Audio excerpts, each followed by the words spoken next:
Bhagirath अग्रोहिया math मस्ती YouTube channel से आपका हार्दिक स्वागत करता हूं। हमने पिछली क्लास नंबर 3 में पढ़ा था 7.2 के 5 क्वेश्चन पढ़े थे, ठीक है, जिसमें से एक क्वेश्चन नंबर 9 था।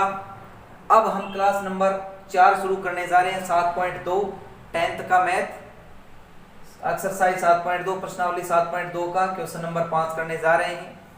तो चलिए ज़्यादा टाइम न लेते शुरू करते हैं। 7.2 क्या कहता है? पांचवा क्वेश्चन कहता है वह अनुपात ज्ञात कीजिए जिसमें बिंदुओं ए बी को मिलाने वाले रेखाखंड एक्स एक्स से विभाजित होता है। ये जो पी बिंदु है ये एक्स एक्स से विभाजित होता है। मैंने बताया था पहले आपको, अगर एक्स एक्स कहीं तो पहला जो पॉइंट होता है वो तो एक्स का होता है, दूसरा किसका होता है? वाई का होता है। सब में ऐसा ही होता है।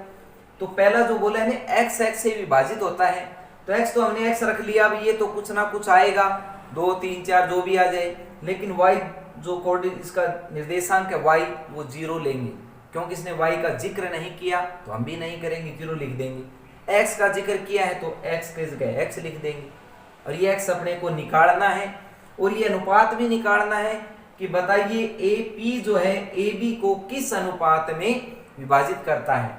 तो पहले तो लिखेंगे माना बिंदु, माना एक्स एक्स पर बिंदु पी एक्स और 0 मान लिया, और माना अनुपात, अनुपात भी मानना है अपने को। तो क्या मानेंगे कि अनुपात 1। वही काम करेंगे, x1 बराबर कितना -1, y1 कितना 5, x2 कितना -4, y2 कितना 5, और m1 पहला अनुपात कितना k, दूसरा अनुपात कितना 1। ठीक है। अगर आपने पहले वाली वीडियो नहीं देखी है तो ये समझ में नहीं आएगा बिल्कुल भी, इसलिए पहले आप क्लास नंबर 3 तक लगातार देखिए 7 का चैप्टर, फिर इसमें देखिए। नीचे लिंक दिया हुआ मिलेगा पिछली क्लास का, वहां जाकर पहले वो देखिए। अब देखिए P के निर्देशांक क्या निकालेंगे? P के निर्देशांक निकालेंगे। फार्मूला क्या बताया था मैंने? mx plus mx 12 21, m1 plus m2, my plus my 12 21 बटे m1 प्लस m2। ठीक है, भर दीजिए इसमें। m1 क्या है? k, x2 क्या है? -4, नकल मारनी है, देखना है बस। m2 क्या है? 1, x1 क्या है? -1 बटे k प्लस 1, m1 क्या है?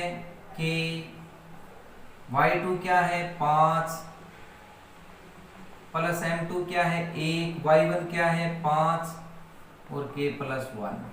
ठीक है,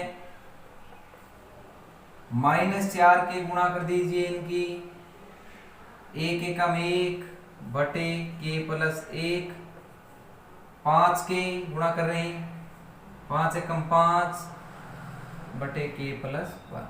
ठीक है, और p के निर्देशांक क्या है? x और 0। वही काम करेंगे, दोनों तरफ तुलना करने पर, दोनों तरफ तुलना करने पर कीजिए। पहला पहले के बराबर छोड़ देंगे, दूसरा दूसरे के बराबर। ये x है, ये पहला छोड़ देंगे इसके बराबर, x बराबर -4 के -1 k प्लस 1, ऐसे कर देता हूं मैं। अब नहीं तो अपने पास x की वैल्यू है, x का मान है, नहीं अपने पास k का मान है, तो हम यहां भर नहीं सकते, तो इतना ही रहेगा। दूसरा देखिए, दूसरा दूसरे बराबर छोड़िए, 0 है, उसका दूसरा क्या है? 5k -5 k प्लस 1, 1 रख लो, नीचे 1 रखेंगे कुछ नहीं होगा, तो आर पार गुणा करो, इसकी इसके 1 के साथ करेंगे सेम आ जाएगा, ये सेम आ जाएगा, इसकी 0 के साथ करेंगे क्या बन जाएगा? सारा 0 बन जाएगा। 5 उस तरफ जाके किसका हो जाएगा? प्लस का, k 5 बटे 5 है ना, 5 ये है, नीचे 5, कितना हो जाएगा? k की वैल्यू कितने हो जाएगी? 1 हो जाएगी। अब देखिए, अब यहाँ भर लीजिए, k का मान कितना है? 1, यहाँ भर दो, -4 गुणा में 1, जहाँ k नजर आए वहां 1 लिख दो, -4 प्लस 1 बटे 2, 4 में से 1 गया 3, तो ये आ गया -3 बटे 2। तो क्या आ गया? अनुपात क्या आ गया?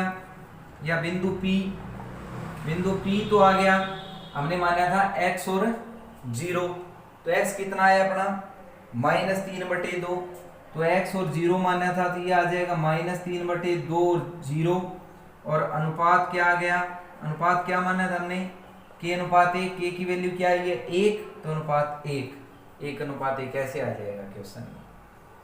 आ गया होगा समझ में।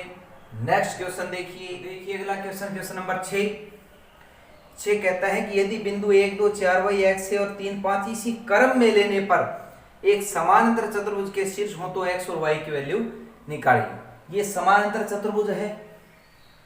अब समानांतर चतुर्भुज क्या होती है पहले ये पता होना चाहिए, जिसकी आमने सामने की भुजाएं बराबर हो और समानांतर हो, यानी जो आगे बढ़ाने पर कहीं न मिले वो समानांतर होती है, और आमने सामने के कोण भी बराबर होते हैं, और मेन बात क्या है इसमें, ये विकर्ण होता है, और ये जो विकर्ण होता है ये दोनों क्या करते हैं, समद्विभाजित करते हैं एक दूसरे को। कहने का मतलब ये और ये बराबर है, ये और ये बराबर होते हैं, यानी O मध्य बिंदु है AC का और O मध्य बिंदु है BD का। तो ये बात हमें लिखनी है कि समानांतर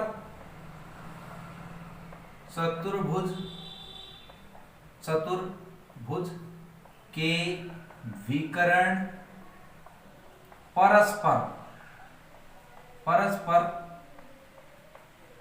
समद्विभाजित होते हैं या करते हैं, ठीक है। इसलिए AC का मध्य बिंदु O है, यानी AC का मध्य बिंदु, ठीक है, AC का मध्य बिंदु बराबर BD का मध्य बिंदु, ये दोनों क्या होंगे, बराबर होंगे, ठीक है। अब AC का मध्य बिंदु का सूत्र आपको पता ही है, ठीक है, x1 x2 y1 y2 बटे 2, ये सेम यहाँ आएगा x1 प्लस x2 बटे 2 y1 प्लस y2 बटे 2। अब ये किसी का AC का है, तो AC का x1 x2 कौन से देखिए AC, आगे वाले जोड़ दो, मध्य बिंदु निकाल के इसमें 1 और x, आगे वाला 1 प्लस x बटे 2, पीछे वाला 2 और 6 बटे 2, इस तरफ ये BD का है 4 और 3, आगे वाले जोड़ दो, पीछे वाला y, पीछे वाला 5 बटे 2। क्या करोगे, दोनों तरफ तुलना करने पर पहला पहले बराबर छोड़ दो, 4 और 3 7 जोड़ दो इसको, ठीक है। दूसरा दूसरे के बराबर छोड़ दो, 6 और 2 8 जोड़ दो इसको, ठीक है।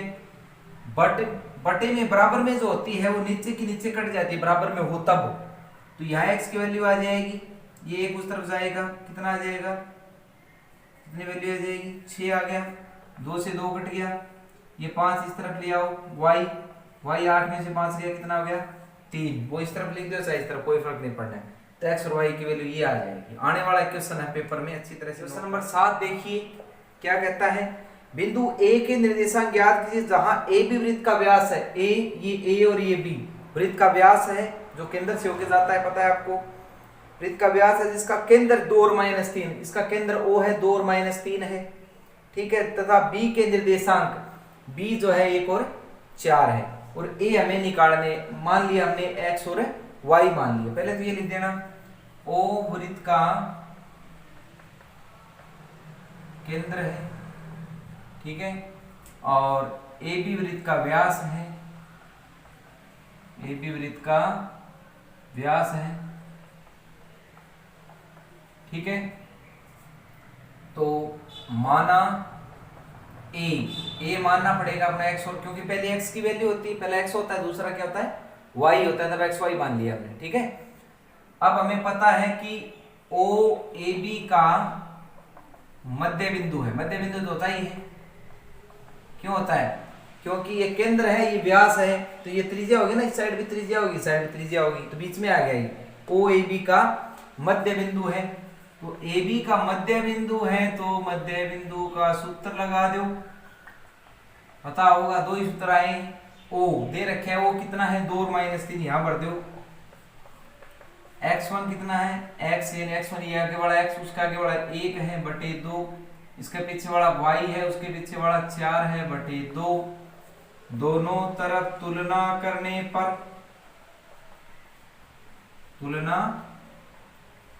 पर पहला पहले के बराबर छोड़ दो, ठीक है, दूसरा दूसरे के बराबर छोड़ दो, आर पर गुणा कर दो, इसके साथ करेंगे, 2 दूनी 4 हो गया, एक उस तरफ जाके माइनस का हो जाएगा, कितना आ गया 3, इसके साथ करेंगे सेम आ जाएगा, 2 3 6, ये 4 प्लस का है माइनस का हो जाएगा, कितना आ जाएगा माइनस का 10। इसलिए बिंदु ए हमने क्या माना था x और y माना था, x कितना आया 3 और ये कितना आया -10, y -10 है, ये लिख देंगे। क्लियर, समझ में आ रहा है? अगर आपको अच्छी तरह से समझ में आ रहा है, मेरा पढ़ाने का जो मेथड आपको समझ में आ रहा है, अच्छा लग रहा है, तो प्लीज कमेंट जरूर करें। नेक्स्ट क्वेश्चन देखिए, अगला क्वेश्चन देखिए, क्वेश्चन नंबर 8 क्या कहता है, यदि a और b क्रमशः -2 2 2 -4 हो तो बिंदु p के निर्देशांक निकालने हैं, वो ये इस तरह वाले निकालने अपने को, ठीक है, ताकि AP बराबर 3/7 AB हो, ठीक है। P रेखाखंड AB पर कहता है P पॉइंट, P जो बिंदु है वो AB के ऊपर है, आ गया समझ में, P जो है AB के ऊपर है, ऊपर लिख दिया हमने।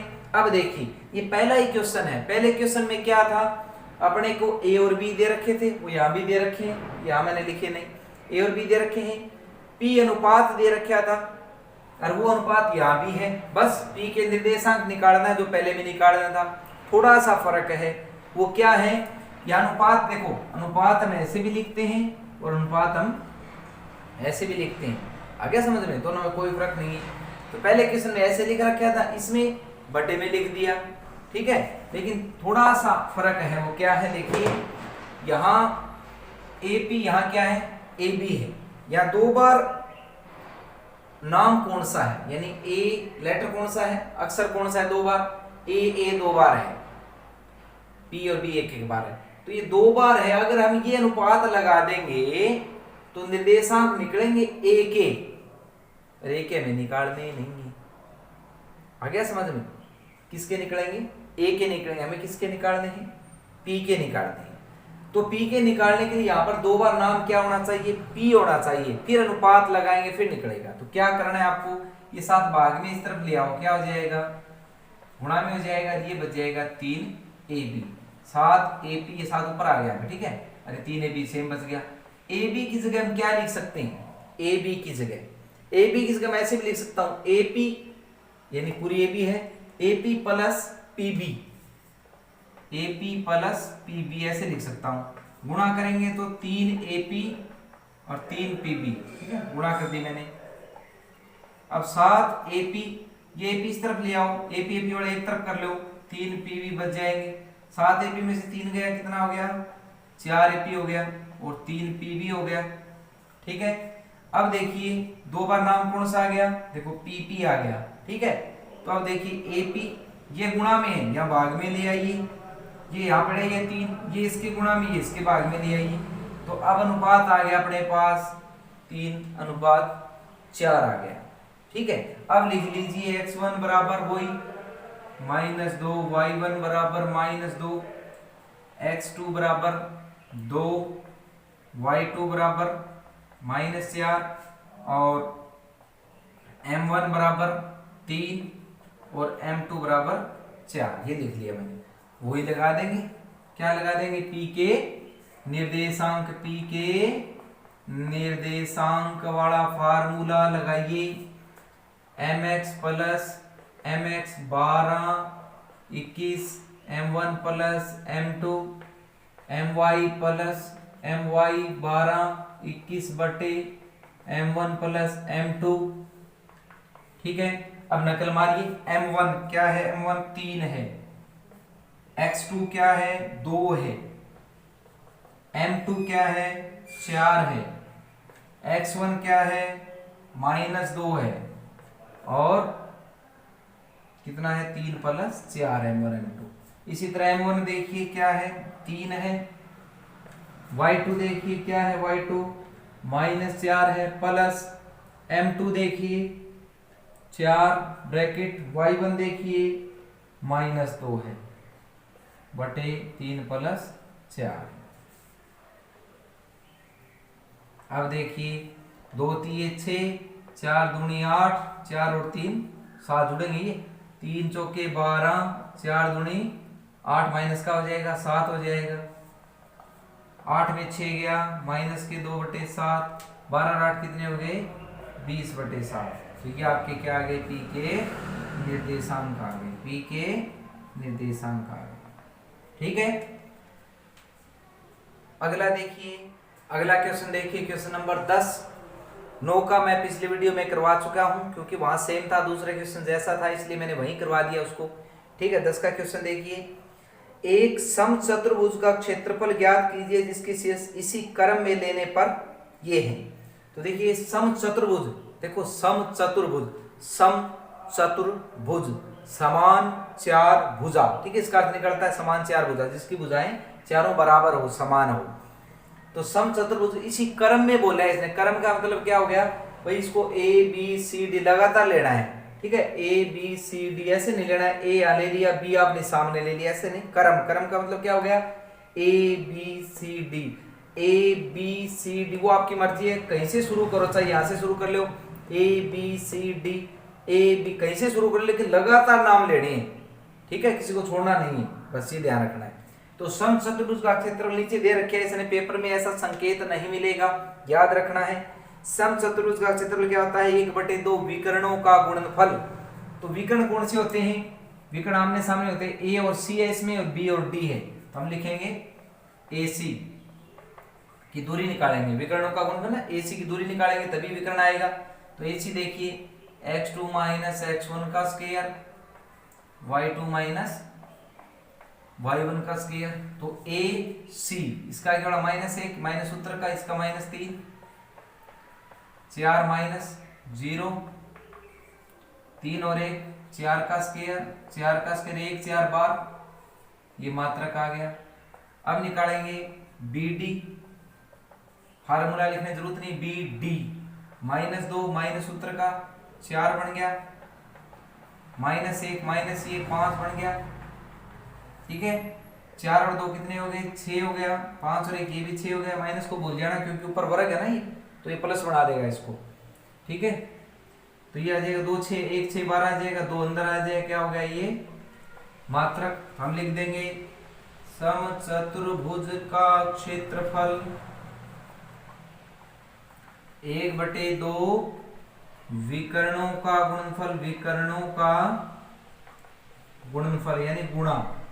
ठीक है, तो 1/2 विकर्ण कौन से हैं, AC और BD।